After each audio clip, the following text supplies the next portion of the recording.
Hello everyone, welcome to नुअन knowledge academy. इस video में हम ये जो कुछ इंपॉर्टेंट मैप लाइंस होती हैं उन इंपॉर्टेंट मैप लाइंस को पढ़ेंगे। अक्सर ये मैप लाइंस आपसे एग्जाम में प्रीलिम्स में पूछता है कि ये मैप लाइंस दे देगा आपको और बोलेगा कि ये मैप लाइंस किससे रिलेटेड है ना। तो बस आपको वही सारी चीज़ें ध्यान में रखनी है और ये पता करना है कि भाई ये वाला कुछ टर्म्स होते हैं, उन टर्म्स से रिलेटेड कुछ कीवर्ड्स होते हैं। बस आप उन कीवर्ड्स को पकड़ लोगे तो आप ये मैप लाइंस आसानी से समझ जाओगे। तो हम बस इन्हीं में वो सारे कीवर्ड्स ही देखेंगे कि भाई अगर आपको ये पता है तो आप समझ जाओगे इससे रिलेटेड है तो ये वाला ऑप्शन हो सकता है ना। तो ऐसे करके मैप लाइंस ये काफ़ी पूछते हैं एग्जाम में प्रीलिम्स में, तो वो सारे हम मैप लाइंस देख लेते हैं एक नज़र से। लगभग 15-20 मैप लाइंस है, इंपॉर्टेंट मैप लाइंस है, वो सब एक बार आप रिवाइज कर लेना बार बार इसको देख करके, ठीक है। तो देख लेते हैं जल्दी से क्या है। सबसे पहले इंपॉर्टेंट मैप लाइंस है, ये देख लेते हैं। अब ये देखो, ये मैप लाइंस जो है ये जैसे यहाँ पे एगोनिक लिखा है, ये सब मैग्नेटिक से रिलेटेड है।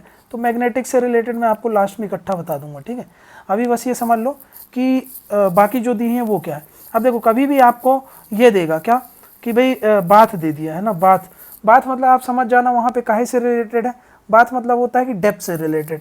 तो ये डेप्थ ऑफ सी वाटर, कहीं भी बाथ टर्म आए तो आप समझ जाना बाथ मतलब पानी नहाने वाला।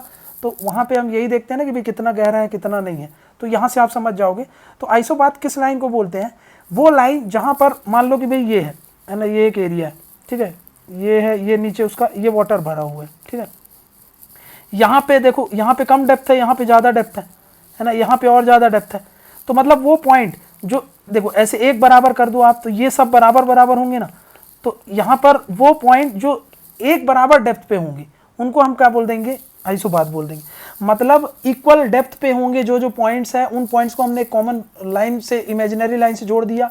वहाँ पे मतलब उस पॉइंट पे, उस लाइन पे मान लो ये मैंने एक लाइन बना दी टेढ़ी मेढ़ी, यहाँ पे खड़े हो जाओ या यहाँ पे खड़े हो जाओ या यहाँ पे खड़े हो जाओ या यहाँ पे खड़े हो जाओ, कहीं भी खड़े हो जाओ, डेप्थ बराबर होने वाली है, ठीक है। इसको बोल देंगे हम आइसोबाथ। समझ में? आइसो मतलब होता है क्या? सिमिलर, सिमिलर है ना, सेम, सिमिलर मतलब इक्वल, इक्वल। और बाथ मतलब होता है डेप्थ, तो इक्वल डेप्थ की लाइन जो होंगी इमेजिनरी लाइंस, उसको हम क्या बोल देंगे? आइसोबार बोल देंगे, ठीक है, ठीक है। अब ये देख लिया हम लोगों ने, आइसो बात हो गया, ठीक। अब आ जाओ आप आइसो हाइट। आइसो हाइट क्या होता है? आइसो हाइट मतलब ये होता है वो लाइन जो अलग अलग रीजन पे अलग अलग बारिश जो हुई है और जहां जहां इक्वल बारिश हुई होगी पूरे एरिया में, उन पॉइंट्स को अगर जोड़ रही है तो वो क्या कहला जाएगी? Iso height. आइसो हाइट का मतलब क्या होता है? Line joining the regions receiving equal precipitation. मतलब वो लाइन पर आप कहीं भी खड़े हो गए, वहां पर बराबर बारिश हुई होगी।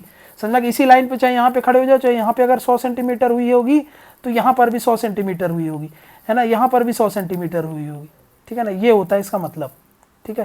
तो ये बात याद रख लेना, ठीक है। ये हो गया आइसो हाइट। आइसोनिफ क्या है? आइसोनिफ, आइसोनिफ मतलब ये होता है कि भाई ऐसी लाइन जहां पर सिमिलर अमाउंट ऑफ स्नो है ना। मतलब देखो बारिश है, कश्मीर का मान लो ये एक एरिया है, ए है, ये बी है, ये सी है, ये डी है ना। इस रीजन में ये लाइन अगर मैंने जोड़ दी तो यहाँ पर भी अगर 50 ग्राम स्नो गिरा है तो यहाँ पर भी 50 ग्राम, यहाँ पे भी 50 ग्राम, यहाँ पे 50, मतलब इस लाइन पे कहीं भी खड़े हो जाओगे, अमाउंट ऑफ स्नोफॉल जो होगा वो इक्वल होगा, है ना। तो line joining the region of equal snow को क्या बोल देंगे हम? आइसोनिफ, है ना। तो ये स्नो से रिलेटेड है। निफ मतलब क्या होता है? स्नो से रिलेटेड है। हाइट मतलब क्या होता है? HYETS लिखा है तो समझ जाना ये रेनफॉल से रिलेटेड है, ठीक है। हेल लिखा होगा, अगर हेल होगा तो सन से रिलेटेड होगा। वो सोचो सन की तपती जो गर्मी है उसको आप बर्दाश्त नहीं कर सकोगे तो वो आपके लिए क्या है? एक तरीके का हेल है, समझा गया। तो आइसो हेल मतलब क्या होता है? लाइन वहां जहां पर इक्वल इंसोलेशन हो रहा है उसको क्या बोल देंगे हम? Isohel. मतलब सोलार हीटिंग जो पीरियड है, equal amount of solar heating period है, equal amount of solar insolation है, उसको हम क्या बोलेंगे? आइसो हेलाइन, ठीक है, सॉरी आइसो हेल, ठीक है, उसको बोलेंगे हम आइसो हेल। अब आ जाओ आइसोनेफ। आइसोनेफ क्या होता है? यहाँ पे ये लिखा आइसोनेफ। आइसोनेफ का मतलब ये होता है वो वाला रीजन जहां पर इक्वल क्लाउड ओवरकास्ट है ना। क्लाउड है मतलब बादल समान रूप से एक बराबर किया हुआ है, तो उसको क्या बोल देंगे हम? आइसोनेफ। नेप काहे से रिलेटेड है? नेप कभी भी वर्ड पढ़ना देखना, कहीं पे क्लाउड लिखा है, यहाँ पर ओवरकास्ट का मतलब क्लाउड को वो रिफर कर रहे हैं ना। तो याद रख लेना आइसोनेफ का क्या मतलब होता है? Line joining the region of equal average cloud overcast, है ना।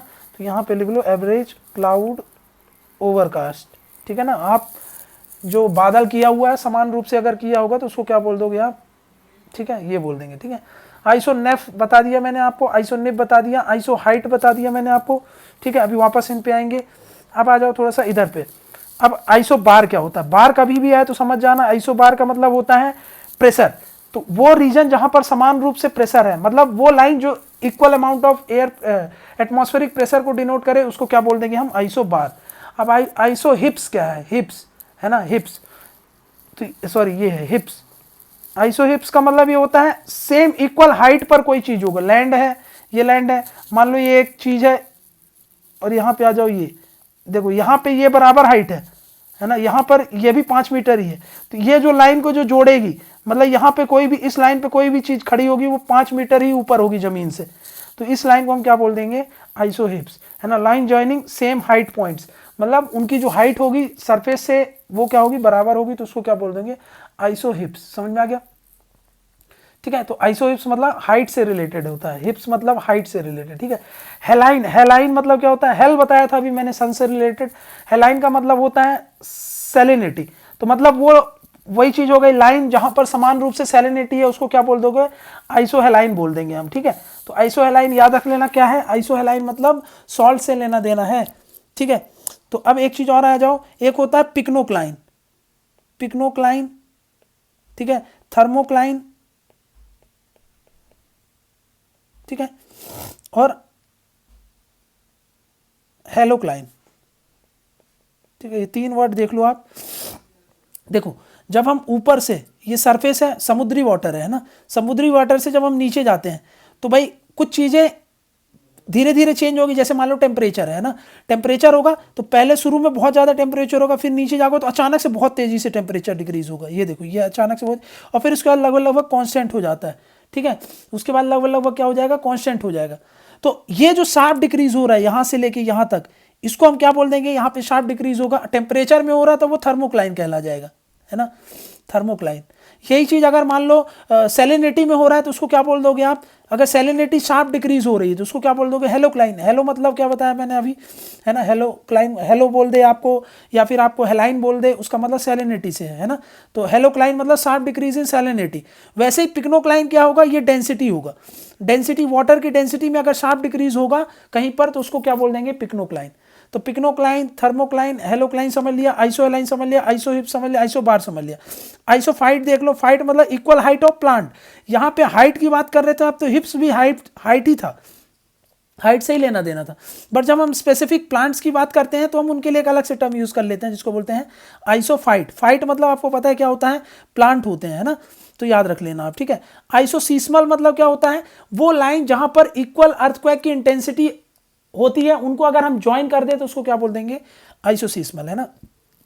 या तो सीस्मिक इंटेंसिटी बोल दे, है ना, या फिर आपको अर्थक्वेक की इंटेंसिटी बोल दे, ठीक है ना, वो बात सेम ही है, ठीक है ना। Equal seismic intensity, equal earthquake की इंटेंसिटी को जोड़ने वाले जो कॉमन पॉइंट्स होंगे उनको क्या बोल देंगे हम? सीस्मल बोल देंगे, आइसोसीस्मल लाइंस, ठीक है। नेक्स्ट आ जाओ आइसोथर्म। थर्म है तो मैंने आपको पहले बताया, यहाँ पे थर्मोक्लाइन था, यहाँ पे भी थर्म है। आइसोथर्म मतलब क्या होता है? सेम अमाउंट ऑफ टेम्परेचर जहां पे होगा, सेम अमाउंट ऑफ हीट जहां पे होगी, तो उसको क्या बोल देंगे हम? आइसोथर्म। समझ गए ना? हीट या टेम्परेचर जहां पे होगा उसको क्या बोल देंगे हम? इक्वल अमाउंट ऑफ हीट और टेम्परेचर है जहां पे, तो उसको क्या बोल देंगे? उसको बोल देंगे हम आइसोथर्म, ठीक है ना। अब देख लो, आइसोथर्म हो गया, आइसो बार हो गया, आइसो बात बता दिया मैंने, आइसो हिप्स बता दिया, आइसो हाइट भी बता दिया, निप भी, नेप भी, आइसो फाइट भी हो गया, आइसोसिस्मल बता दिया, थर्मल बता दिया, और आइसोग्लॉस देख लो, आइसोग्लॉस ये है, आइसोग्लॉस, है ना। अब ये आइसोग्लॉस क्या है? आइसोग्लॉस क्या है? मतलब ये लाइन होती है जो लिंग्विस्टिक एरियाज जो होते हैं, मान लो ये एक ऐसी लाइन है ना, ये ऐसी लाइन है जो 2 लिंग्विस्टिक एरिया को डिवाइड करती है, ए बी, है ना। ये बॉर्डर है, मान लो ऐसा कि भाई इसके यहाँ पे मान लो कि पंजाबी बोल रहे हैं लोग, है ना, और इसके यहाँ पे मान लो कि राजस्थानी बोल रहे हैं, है ना। तो एक लाइन जो 2 एरियाज को डिवाइड करती है, लैंग्वेज बोल, जो 2 डिफरेंट लैंग्वेज कम्युनिटीज होती हैं उनके बीच में, उसको क्या बोल देते हैं? आइसोग्लॉस। तो ये थोड़ा दिमाग में रखना, ठीक है। आइसोनॉर्मल मतलब क्या होता है? आइसोनॉर्मल मतलब होता है जो सिमिलर एनोमली दिखाए, है ना, एनोमली दिखाए, वो लाइन जहां पर same amount of anomaly show हो रही है उसको हम क्या बोल देते हैं? आइसोनॉर्मल। ये बहुत इंपॉर्टेंट है, याद रख लेना। अभी क्या है? एनोमली अभी आ रहा हूं मैं, ठीक है। तो ये देख लो आप, ठीक। ये हो गया आपका आइसो, ठीक है। अब इसके बाद यहाँ पे आ जाओ वापस, हाँ, प्लम्ब लाइन क्या होता है? प्लम्ब लाइन, प्लम्ब लाइन मतलब क्या होता है? देखो ये अर्थ है, ये अर्थ का सेंटर है ना, ये अर्थ का सेंटर है, ठीक है। अब मैं अगर इस अर्थ के सेंटर को सरफेस से जोड़ दूं तो उस लाइन को मैं क्या बोल दूंगा? उसको मैं बोल दूंगा प्लम्ब लाइन। तो line joining centre from the surface of earth, ये कोई चीज सरफेस है, इसको जब मैं यहां से जोड़ दूंगा इससे, तो ये लाइन को मैं क्या बोल दूंगा? इसको बोल दूंगा मैं प्लम्ब लाइन, ठीक है। तो ये बात याद रख लेना। प्लम्ब लाइन क्या होता है? वो लाइन जो क्या करे, सरफेस और सेंटर ऑफ अर्थ को जोड़ती है, उसको क्या बोल देते हैं? Plumb line. समझा क्या ना? अब आइसोटैच क्या होता है? आइसोटैक कहाँ पे है? ये नहीं है यहाँ पे, है ना, ये अभी आते हैं। आइसोटैक देख लो, यहाँ पे नहीं लिखा हुआ है आइसोटैक। देखो जब हम कभी वेदर मैप्स देखते हैं ना, जब हम कभी वेदर मैप्स देखते हैं तो वहां पर वो पॉइंट्स जहां पर इक्वल विंड वेलोसिटी शो करा जाता है उसको क्या बोल देते हैं? आइसोटैक। मतलब इक्वल विंड वेलोसिटी, उसको क्या बोल देंगे हम? आइसोटैक, ठीक है। अब आ जाओ आइसोब्रॉन्ट। आइसोब्रॉन्ट क्या होता है? वो मैप, ये भी मैप लाइन ही होती है, मतलब ये भी जो मैप में जब हम वेदर मैप पढ़ते हैं तो उसमें थंडर स्टॉर्म्स आते हैं ना, जब बिजली कड़कती है, बादल गरजते हैं, उस समय क्या होता है जब मैपिंग की जाती है तो उसमें वो एरियाज जहां पर equal amount of thunder storms की संभावना देखने को मिलती है उसको हम क्या बोल देते हैं? उन लाइंस को जब हम बना करके ड्रॉ करते हैं उसको आइसोब्रॉन्ट बोल देते हैं ना। तो ब्रॉन्ट काहे से रिलेटेड है? थंडर स्टॉर्म से